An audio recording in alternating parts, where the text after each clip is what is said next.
to respect our true wildlife manager, the wolf. Their survival is critical to our ecosystems, our communities, and even our economy. As highly intelligent animals with strong social bonds, Minnesota wolves deserve to be protected and admired. Learn more at howlingforwolves.org. Let's live and let howl. Navigating COVID while protecting yourself can be difficult. Fortunately, there's a hotline you can call with any questions. The Department of Indian Work St. Paul partnered with the Minnesota Department of Health to open the Twin Cities American Indian COVID-19 hotline. They provide information on vaccines, booster shots, and testing sites. Right now, booster shots are available to anyone over the age of 18 for those who are eligible. The Twin Cities American Indian COVID-19 hotline can also help with housing, food, medical, and educational support. If you or someone you know has questions about COVID-19, vaccinations, booster shots, or testing, please call 651-304-9986. Again, the number is 651-304-9986. The Twin Cities American Indian COVID-19 hotline is open for calls Monday through Friday from 8 a.m. to 5 p.m. Call the Twin Cities American Indian COVID-19 hotline at 651-304-9986. Hey, Cudahy to all my friends and relatives in four directions. This is Robert Pilot of Native Roots Radio presents I'm Awake. I'm here to ask you for your support. Finding honest Native-centered news is not easy. But with your support, we're able to provide accurate information about Standing Rock, Line 3, treaty violations, and COVID-19 in our Native communities. Please visit Native Roots Radio Network on Patreon and donate if you can. That's Native Roots Radio Network on Patreon. Pinigigi, and thank you for your support.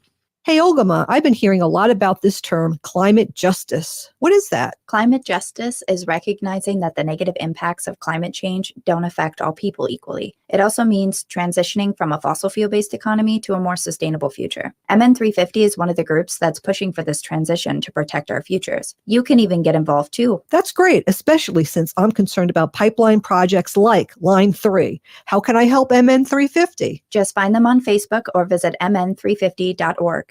With your AM 950 weather, I'm Brett Johnson. Look for cloudy skies tonight with a low around 29. Thursday, a chance of rain and snow with a high near 37. And Friday, partly sunny with a high around 38. Tap, taste, and treasure at Vinaigrette. They offer the finest in extra virgin olive oils, white balsamic vinegars, wine vinegars, and more. Reintroduce yourself to all of the many flavors by tasting before you buy.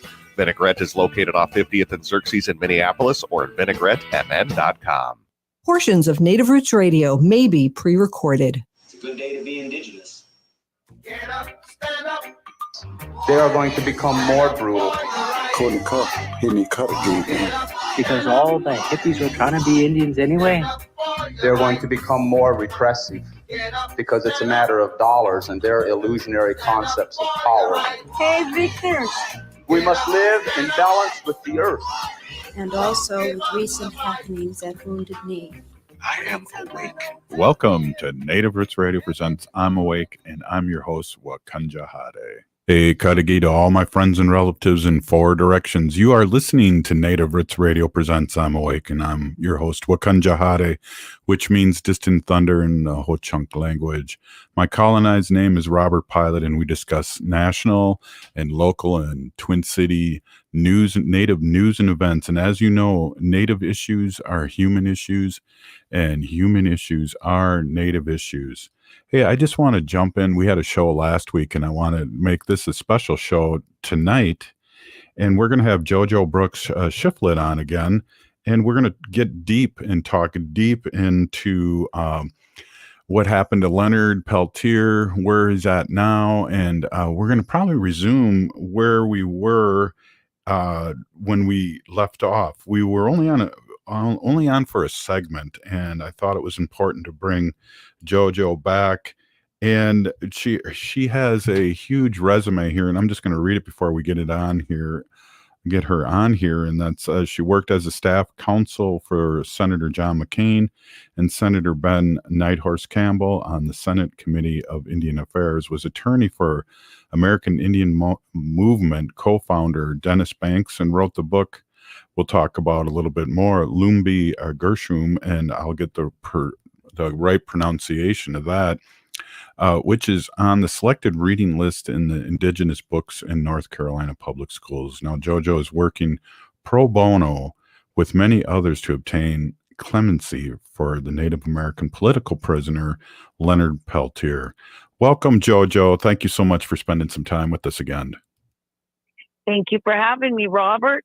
How are you doing today? We're doing pretty good. Hey, I want you to just start where you ended last time, because we only had you on for 10 minutes and you were getting into some really, really important information.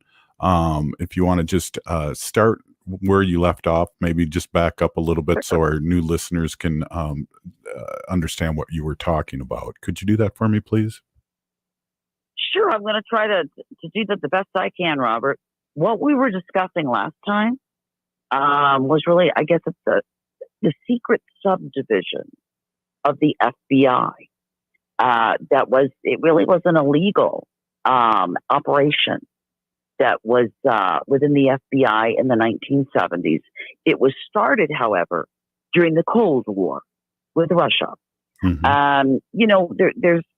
a lot of youngsters out there, Robert. I'm 57. I don't know how old you are, but I think you're in my age group. Yep, a little older. We remember. Oh, okay. But we remember fearing the Soviet Union. And I don't know about you, but I grew up very aware that there was some kind of button they could push, or we could push and blow each other up. Right. It was this fear that drove a program within the FBI called COINTELPRO, Counterintelligence Program. I think probably it's still operated today, but much more discreet. And they do some unsavory things.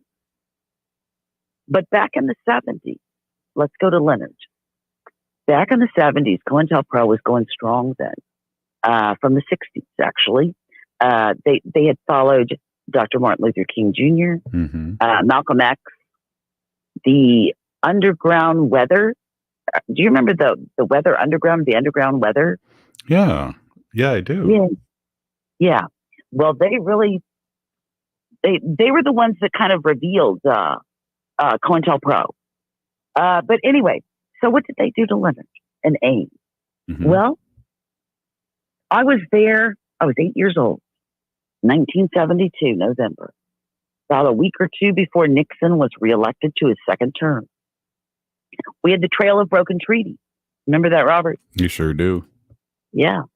AIM, under the leadership of Mr. Russell Dean and Mr. Dennis J. Banks, led a caravan across the country. Actually, it was 3 separate caravans. And they picked up tribes and Indians along the way.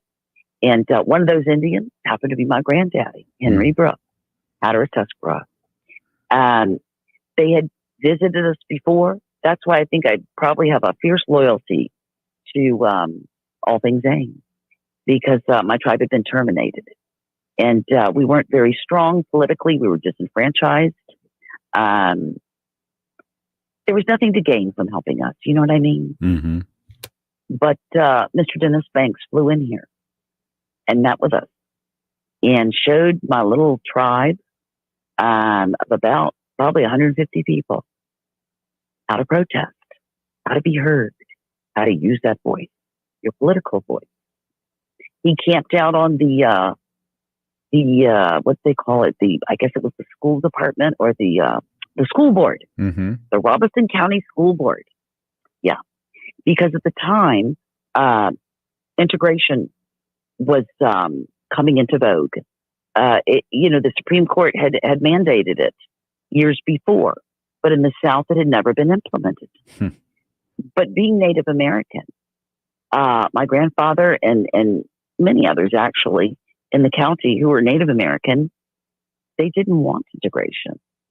It wasn't that they were anti-white or anti-black. Not at all. Our tribe actually hid, but we're notorious for it, hiding runaway slaves during the Civil War and afterwards, because we were targeted as Native Americans. We were targeted in the South, much like our African American brothers and sisters. So it wasn't a racist sentiment. It was more an Indian right to exist, to be sovereign. We wanted to continue to have Indian only schools. So anyway, that is what brought us with AIM. So we got on the caravan. My grandfather thought it was terribly important that I be there. Mm-hmm. I lived in Alexandria with my parents. They took me over there and I spent the week. And what turned into, it was supposed to be an educational, honestly, I was 8. I was just glad I was getting to miss school. And, but my parents thought they were going to come back and get me. They were going to let me stay one night with him. But something happened. A little disagreement turned into a big disagreement. And AIM, or I guess I should say the tribes under the leadership of AIM, we occupied by force the Bureau of Indian Affairs building in Washington, D.C. in 1972, turned into a 7-day standoff. There was machine guns. There was every kind of law enforcement agency you could probably imagine, because we were in the heart of D.C., not far in walking distance from the White House. Mm-hmm. We were a great embarrassment, of course, to the Nixon administration.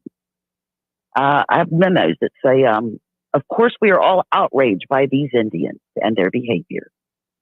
So that's what put us on the radar of COINTELPRO. Mm-hmm. A guy by the name of John Dean. He was involved in the Watergate scandal. He was the White House counsel. He was special counsel to Nixon, the president. He was very upset. He sends a letter to the FBI after we left, after the 7 days was up. How did this happen? Who are these people? Well, AIM, I don't think they meant to at all. Well, I was there. It wasn't a planned occupation. Mm-hmm. We were there to meet with the administration, the Nixon administration's executive level representative who handled Indian affairs. We were even promised a meeting with the vice president, Spiro Agnew, back then. Wow. We came to town. Not only, they kind of torpedoed us. We were supposed to stay at a church and a YMCA. Mm-hmm. And, I can't remember the name of the arena, some arena. But anyway, all the reservations were canceled. All the rooms were booked. We ended up in the attics and the basements of old churches. Mm-hmm. There were, it's documented. There were rats in some of the spaces we were staying in. They put my grandfather, I wasn't there that first night. They put my grandfather in he was an elder. He was one of the older Indians there. And they put him in the YMCA. So he didn't get that terribly bad experience. But the younger families did, especially the young Indian men. And they were humiliated. You know, they'd traveled all this way. Mm-hmm. They had produced an excellent document. It was I think it was 20 point, they called it their 20-point treaty or their 20-point. Right. I can't remember what it was, but like a manifesto kind of thing. Yep, that's what it was. But basically, what they were asking. Go ahead. JoJo, let's take a quick break here and get back to this. Hey, you're listening to Native Roots Radio presents I'm Awake, and we're talking about Leonard Peltier and what led up to that. And we'll be right back after this short break. Stay with us. J&S Bean Factory is a native-owned, community-supported, cozy, artsy coffee shop which offers roasted on-site beans, live music, and baked goods. Relax in the beautiful outside patio. City Pages writes, voted top 10 coffee shops. Tucked into a quiet corner of St. Paul's Highland Park neighborhood, this coffee shop roasts beans on-site from the best coffee-growing countries in the world. Located at 1518 Randolph Avenue, St. Paul. The good stuff.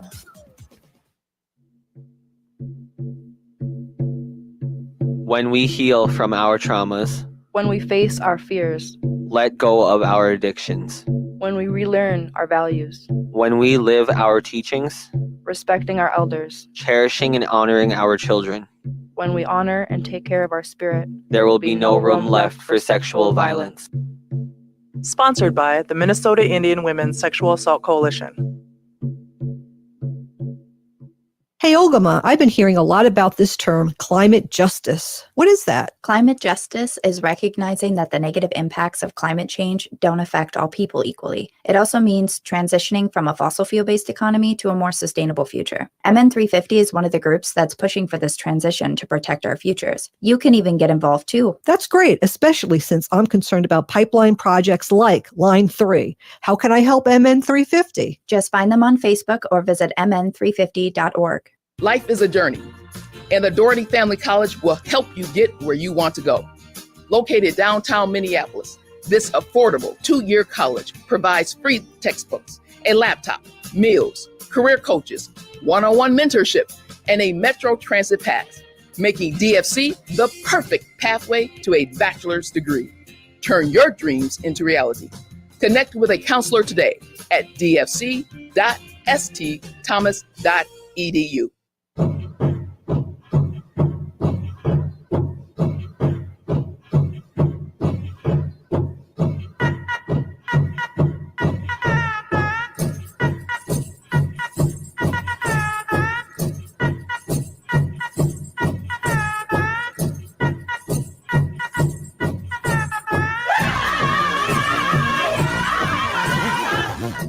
Welcome back to Native Roots Radio Presents I'm Awake, and this is Robert Pilot. Hey, welcome back to Native Roots Radio Presents I'm Awake, and I'm your host, Robert Pilot. We're here with JoJo Brooks Shifflett, and we're talking about Leonard Peltier, but also we're really giving some background and information about what led up to the incident in Ogalla, which is called in the Robert Redford documentary about it. But we want to talk a little bit more prior to that. So that take it again, JoJo. Thanks again. Sure, Robert. Okay, let's bring them up to speed a little bit. We were talking about how did AIM, American Indian Movement, and specifically we'll get to this, Leonard Peltier, Native American political prisoner. How did Leonard become a target of the illegal and unsavory acts of COINTELPRO, Counterintelligence Program? I think kind of the name implies, that it used some things that we would call un-American. So anyway, what brought us into that radar, AIM, was the takeover or the occupation of the Bureau of Indian Affairs building in November of 1972, right before Nixon's election. So we were talking about what happened. Basically, after many promises and agreements and planning, AIM had planned this for a year. They came up with, as we were saying, Robert, a 20-point proposal, which outlined basically what it said is we want you to honor the treaty. We want more self-determination. We want Indians to have freedom of religion because we did not have it back then. It wasn't until AIM took over the BIA and made a statement in Washington that the Indian, I'm not going to say this right, I know, but it's the Freedom of Religion Act for Indians, the Indian Freedom of Religion Act. Yep, so anyway, what ends up happening was after a 7-day standoff between federal armed law enforcement of the National Guard, you name it, they were there. So when that happened, the counsel, John Dean, to the president, writes then associate director for the FBI, guy by the name, this is interesting, W. Mark Phelps. He was then the associate acting director of the FBI. Edgar Hoover had recently passed, who, as we know, was like the godfather, the architect of the FBI. Right. And COINTELPRO. So he sends a memo. Says, we want to know who these people are, these Indians. And we want to know their names. We want to know if they're dangerous. Who are they to come into Washington, take over a building, and not be afraid of helicopters? And, we were unarmed. I was there. I was 8 years old, as I said before, but if we have any new listeners, I was there with my granddaddy. And Russell Means and Dennis Banks for leading us. So that memo, in response, Mark Phelps, Mark Phelps, puts us into COINTELPRO.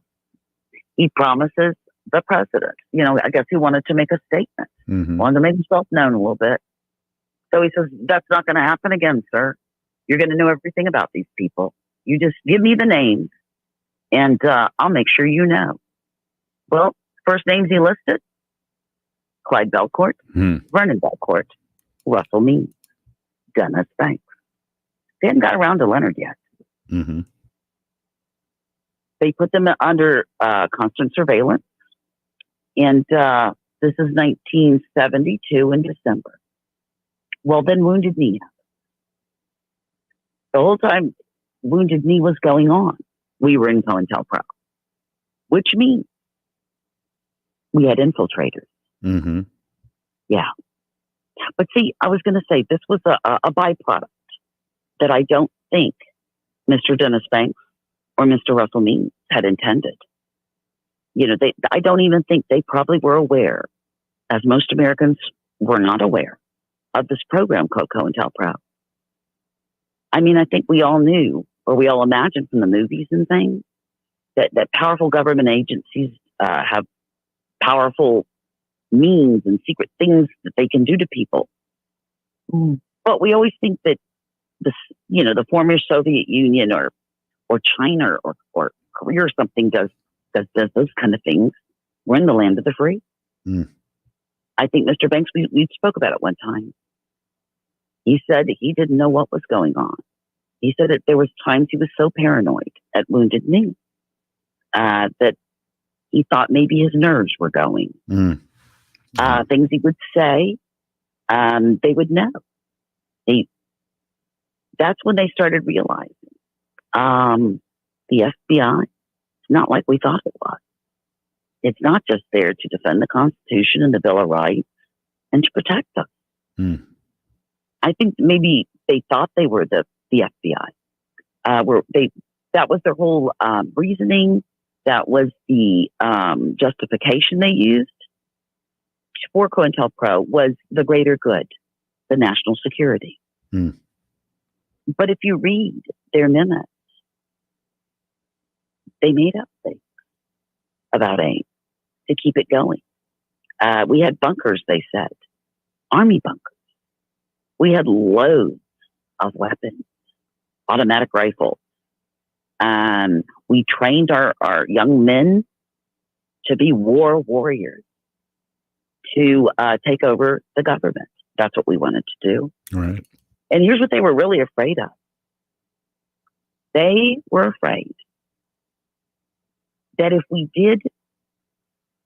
any Indian tribe achieved sovereignty on a certain level, I guess, that China or the Soviet Union would come in and infiltrate us.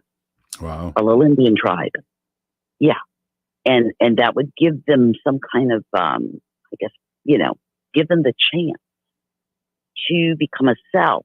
Remember we used to call them the Arab cells, the terrorist cells? Right. Reservations would become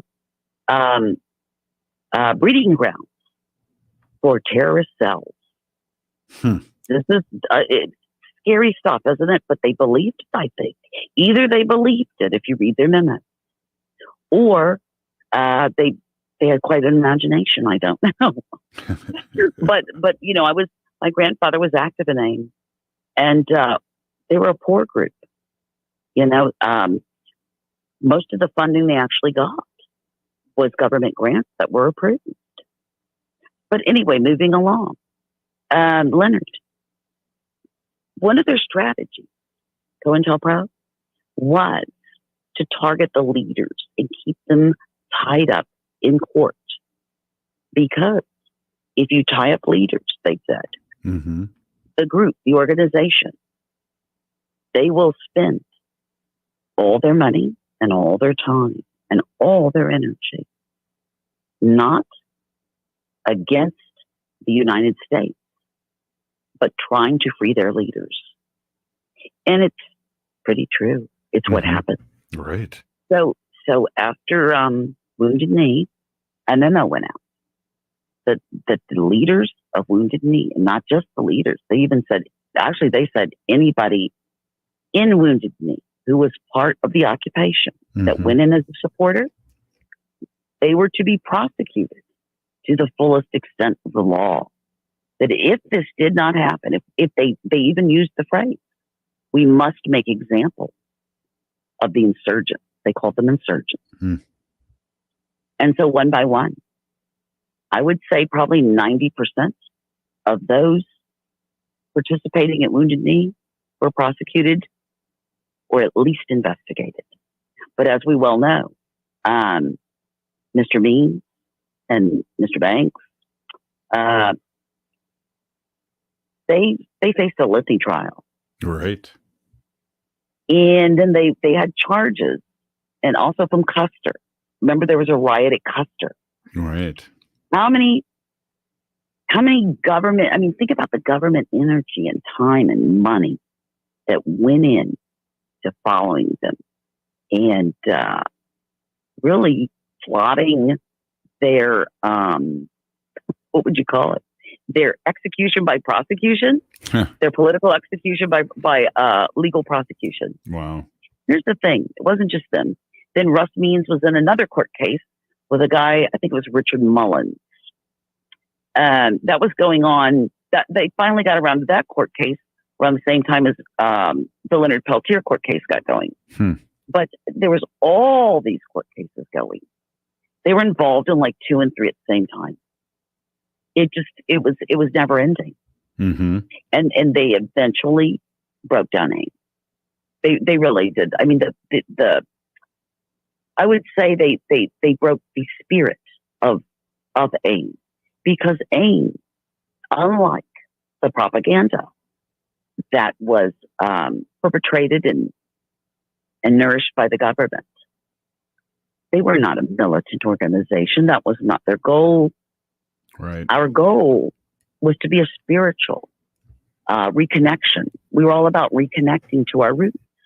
The men, because it was men who founded it. There was, I hear those ladies.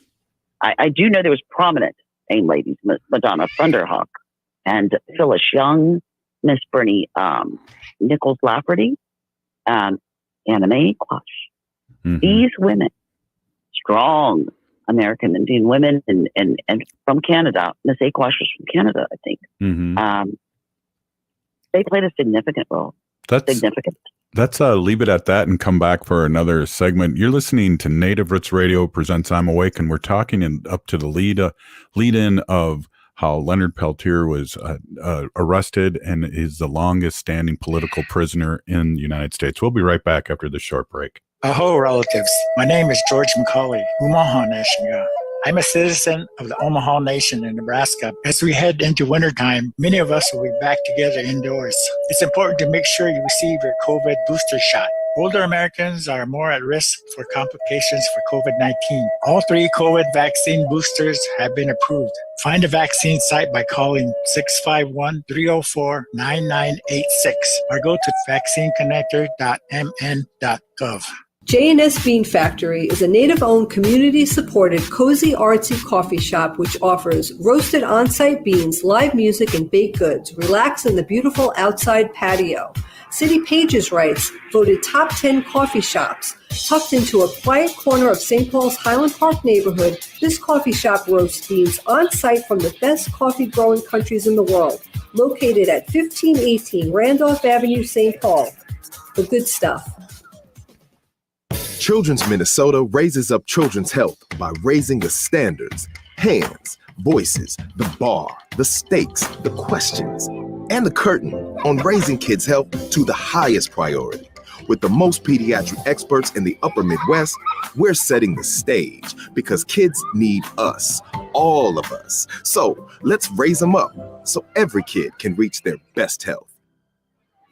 Children's Minnesota, the kid experts. Navigating COVID while protecting yourself can be difficult. Fortunately, there's a hotline you can call with any questions. The Department of Indian Work St. Paul partnered with the Minnesota Department of Health to open the Twin Cities American Indian COVID-19 hotline. They provide information on vaccines, booster shots, and testing sites. Right now, booster shots are available to anyone over the age of 18 for those who are eligible. The Twin Cities American Indian COVID-19 hotline can also help with housing, food, medical, and educational support. If you or someone you know has questions about COVID-19, vaccinations, booster shots, or testing, please call 651-304-9986. Again, the number is 651-304-9986. The Twin Cities American Indian COVID-19 hotline is open for calls Monday through Friday from 8 a.m. to 5 p.m. Call the Twin Cities American Indian COVID-19 hotline at 651-304-9986. Hi, I'm Claire Ferreira, president and owner of Standard Heating and Air Conditioning. My grandfather started Standard over 90 years ago, and we've been a family-owned company ever since, serving over 500,000 of our fellow Minnesotans. I'm proud to be the fourth generation of my family working in our business. And when we say we treat our employees and clients like family, we truly mean it. See how we can help your family stay comfortable all year long at standardheating.com. That's standardheating.com. Standard Heating and Air Conditioning is having their biggest sale of the year. It's the Triple Savings Sale. When you install both a new furnace and air conditioner in April, you can combine manufacturer's rebates, utility rebates, and Standard's April promotion for triple savings of up to $2,775. Plus, ask about installing a water heater with your purchase to save even more. The savings are flying in April at Standard Heating, so again, make sure you take advantage of the Triple Savings Sale where you can save up to $2,775 when you install both a new furnace and AC. Call 612-824-2656 or visit standardheating.com.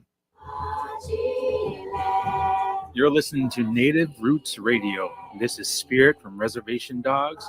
Get up and listen.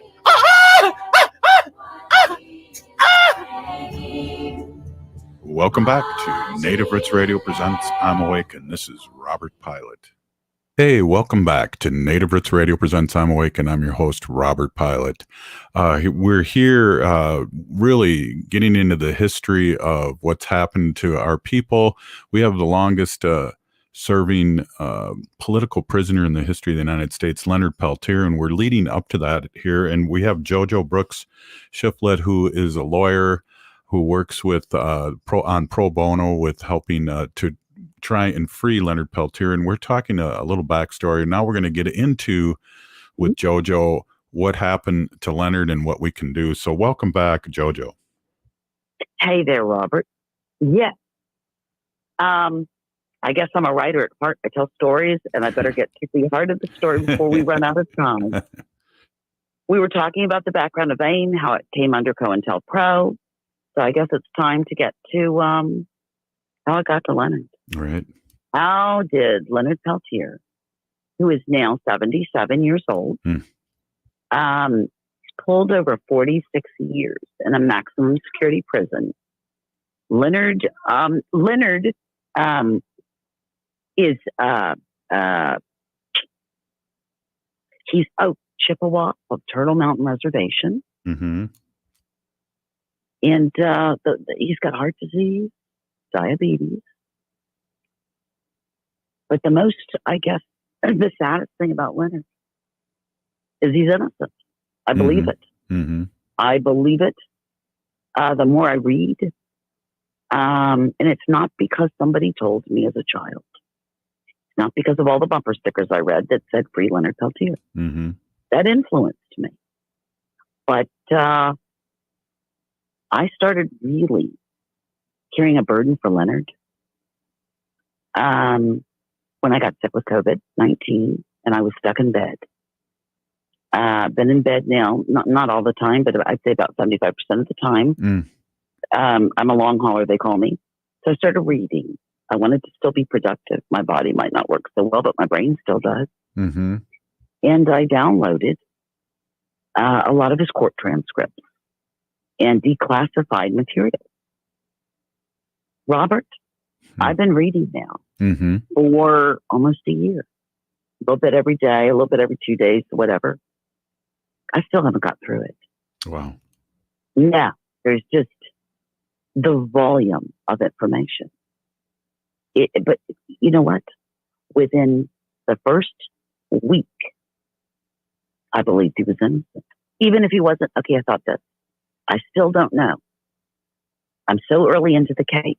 I don't know if he did it, but I know enough to know he shouldn't have been put in jail, and I'll tell you why. Starts out with a memo. See, the FBI, there's a teletype that was 3 weeks, okay, after the shootout.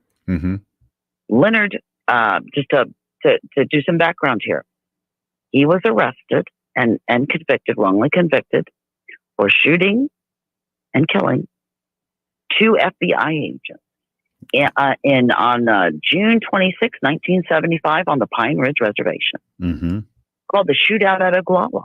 Right. Robert Redford did an excellent documentary you can download from YouTube if you are interested, to any of your listeners. It's an excellent documentary. So if you look at that, well, the teletype, let's get back to the teletype. So 3 weeks after this shootout occurred, the teletype reads, one sentence of it, I remember it now.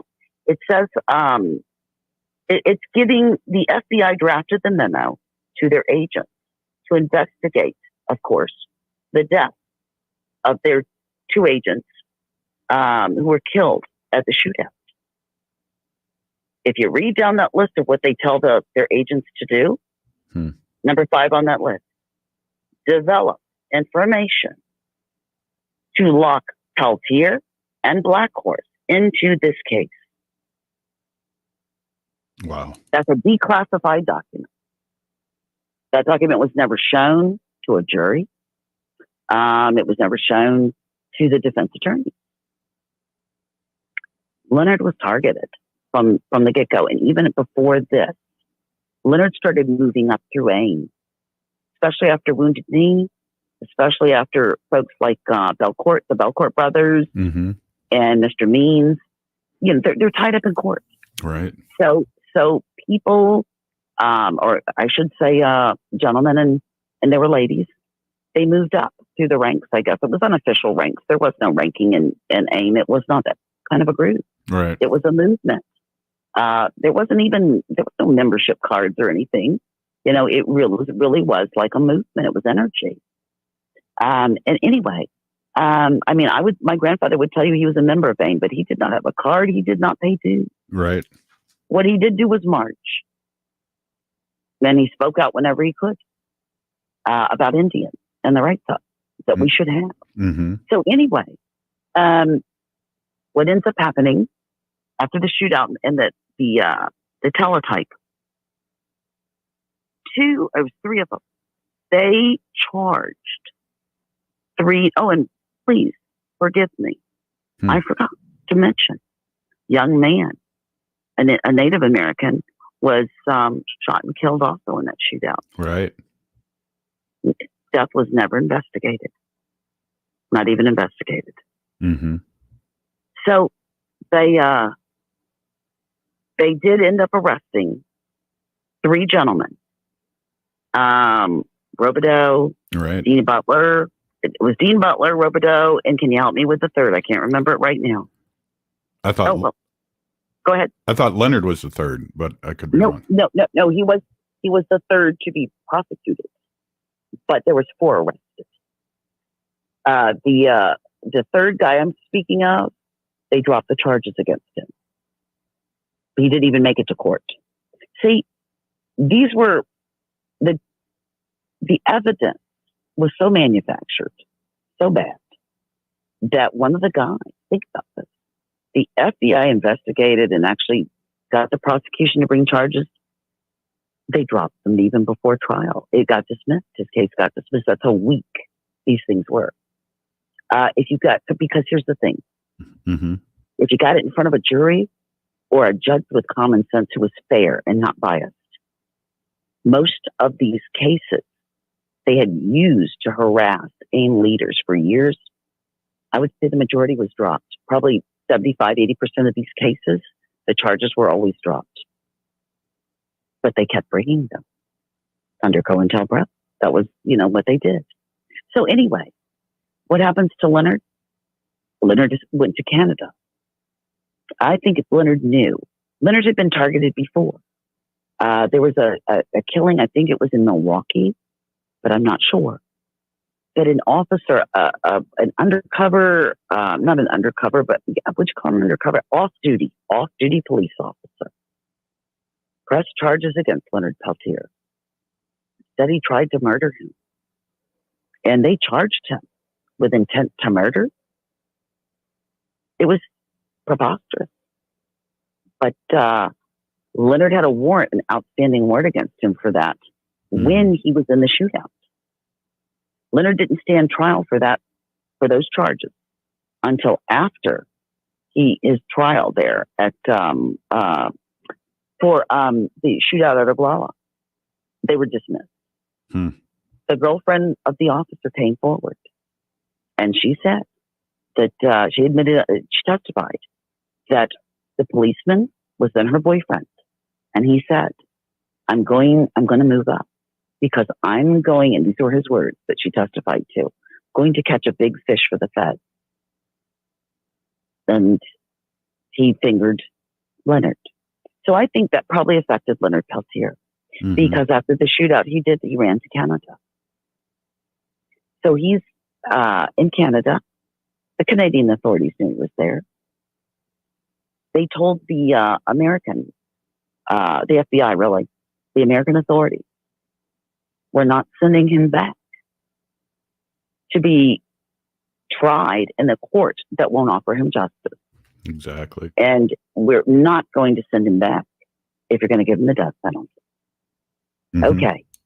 Now, our treaty, we have an extradition treaty with many countries, including Canada. Under that extradition treaty, you have to prove certain facts to get somebody extradited.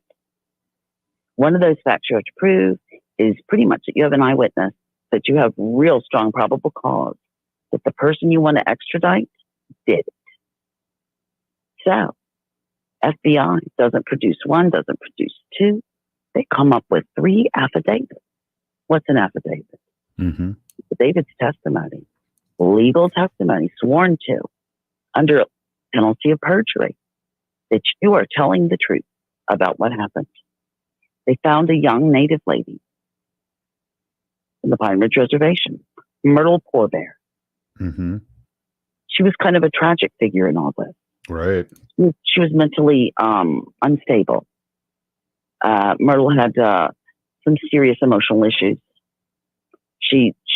I think she was bullied into it. There's footage of her, video footage, later recanting everything and stating that the FBI had threatened her to take her only child, and some more grotesque things they did. Anime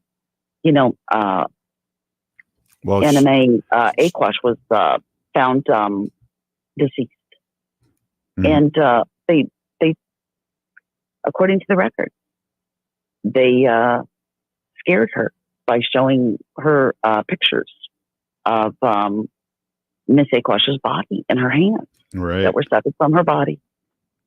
I mean, we're talking grisly things that should not happen in the land of the free.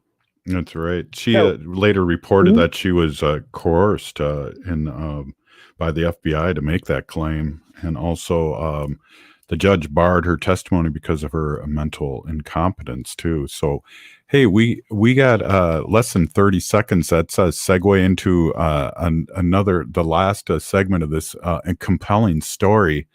I'm here with JoJo Brooks Shifflett, who's author, who's a lawyer, and also working on pro bono with the Free Leonard Peltier groups. And so we're really excited to get back to your JoJo. Hold on. We'll be right back after this short break. You're listening to Native Roots Radio presents I'm Awake. Hey, Wendy, what are we doing for dinner after the show? How about we go to J. Selby's on 169 Victoria Street in St. Paul? They have a delicious plant-based menu that's compassionate and environmentally sustainable. I'm getting their spot-on vegan Big Mac, the dirty secret. You can pick up and they deliver within a 5-mile radius, or you can call them at 651-222-3263 or visit jselbys.com. Well, you sold me, Wen. Let's go order at J. Selby's tonight. I'm hungry. Minnesota has the only original wolf population in the continental United States, and 80% of Minnesotans believe the wolf should be protected. Howling for Wolves is asking Minnesotans to respect our true wildlife manager,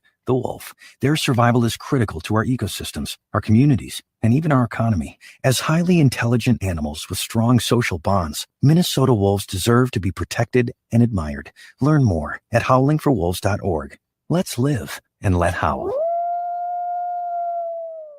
Unwanted sexting or photos, inappropriate jokes, even tickling or wrestling can feel like a violation. Catcalling, cornering, or groping, getting them drunk or high for sex, recording sexual acts without permission, hurting someone because of their sexual orientation, raping a family member, a child, a date, a friend, a stranger, purchasing a human being for sex. You make the choice every single time. Sexual violence is many things. Make a choice. Do not do it.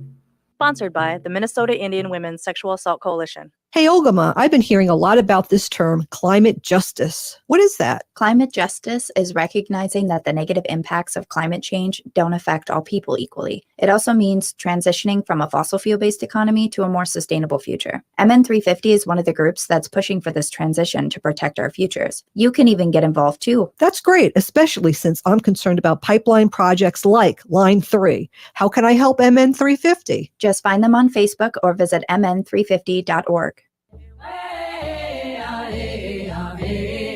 Hi, I'm Jane Fonda, and you're listening to Native Roots Radio.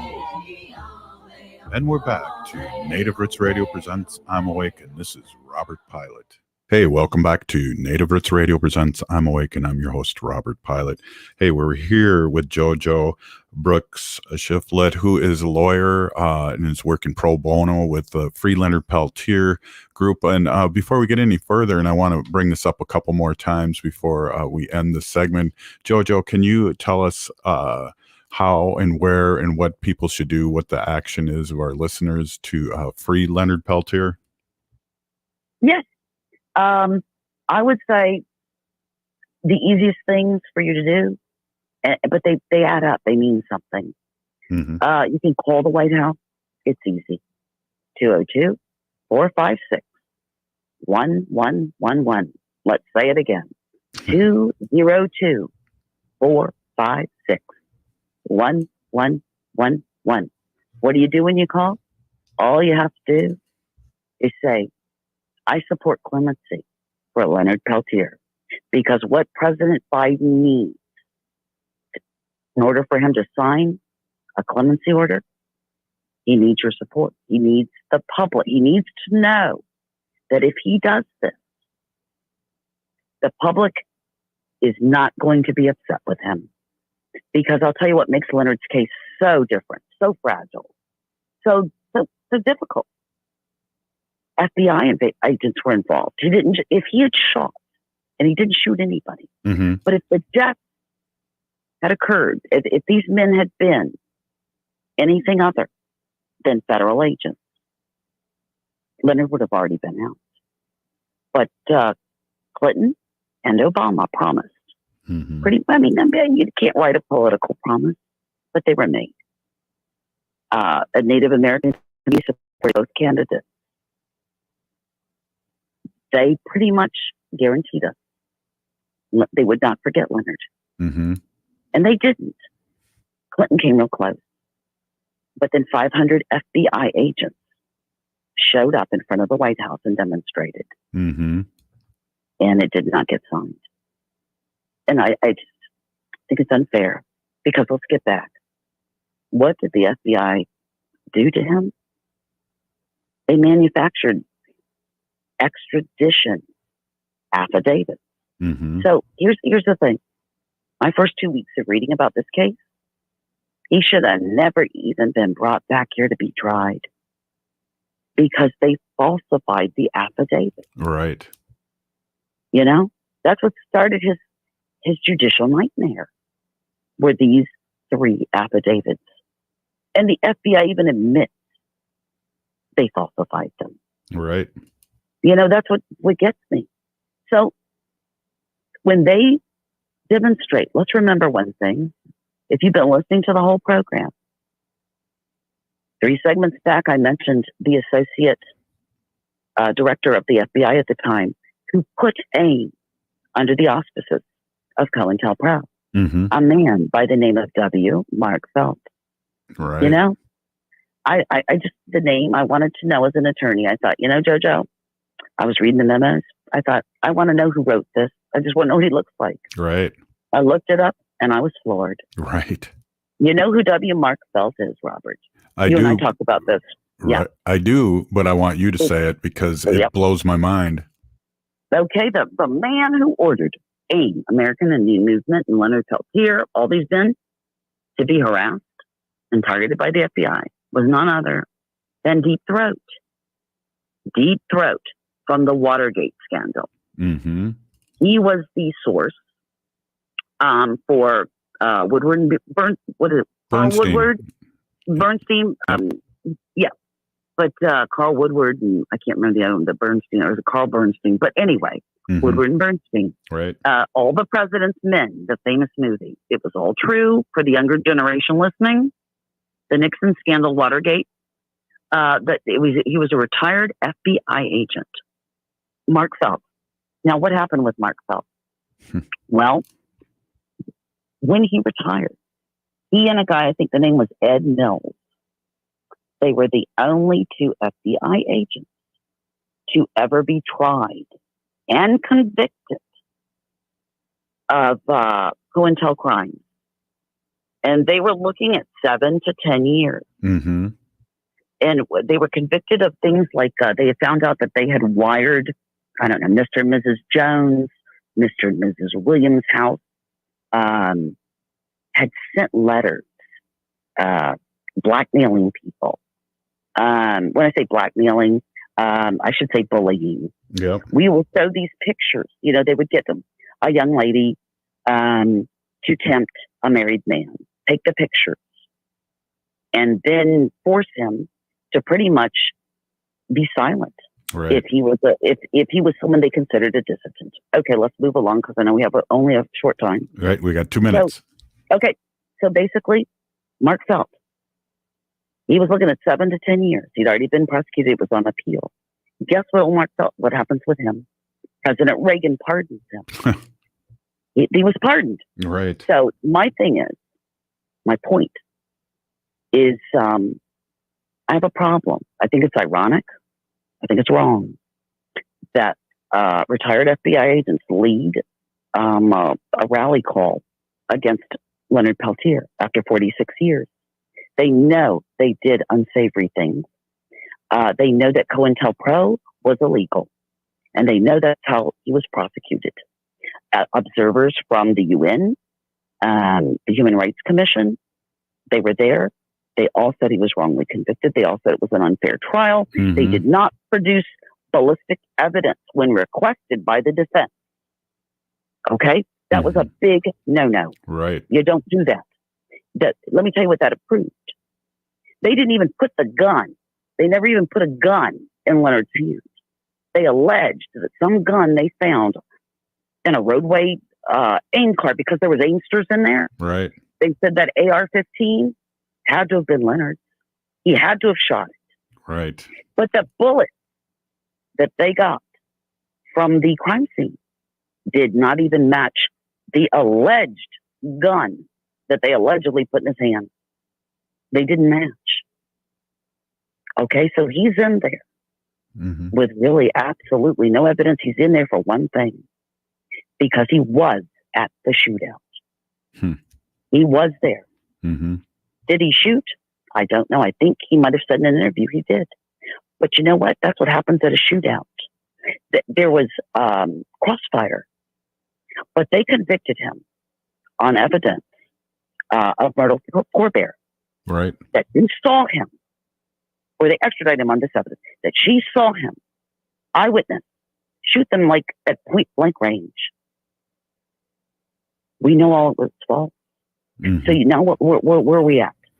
We've got in the United States political prisoner who, when Gorbachev met Reagan, the first thing Reagan taunted him a little bit, said, when are you going to let your political prisoners go?